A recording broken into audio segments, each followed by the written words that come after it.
అందరికీ వినాయక చవితి శుభాకాంక్షలు. ప్రతి ఏటా మనం వినాయక చవితి భాద్రపద మాసం శుక్ల చతుర్థి నాడు జరుపుకుంటాము. దీన్నే మనం వినాయక చవితి అని అంటాము. మనం ఏ శుభకార్యక్రమం మొదలు పెట్టాలన్నా ముందుగా వినాయకుని పూజ చేసి మొదలు పెడతాము. పాతకాలంలో ప్రజలు వినాయకుని విగ్రహాలను మట్టితో చేసేవారు. ఆ మట్టిని చెరువుల్లో నుంచి తీసి 9 రోజులు పూజించి నిమజ్జనం చేసేవాళ్ళు.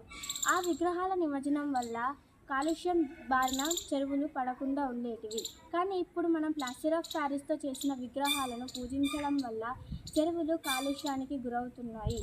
ప్రస్తుత కాలంలో పోటీతత్వం ఎక్కువ ఉండడం వల్ల పెద్ద పెద్ద విగ్రహాల కోసం చాలా ప్లాస్టర్ ఆఫ్ ప్యారిస్ని అంటే ప్లాస్టిక్ని ఉపయోగించి విగ్రహాలు చేయడం వల్ల ఆ విగ్రహాల నిమజ్జనం వల్ల చెరువులకు మరియు చెరువుల్లో నివసించే జీవరాశులకు ఎంతో హాని జరుగుతుంది. కాబట్టి మనం దీన్ని దృష్టిలో పెట్టుకొని ఇప్పటి నుంచి మట్టి వినాయకుల్ని పూజించాలి. మట్టి గణపతే మహాగణపతి.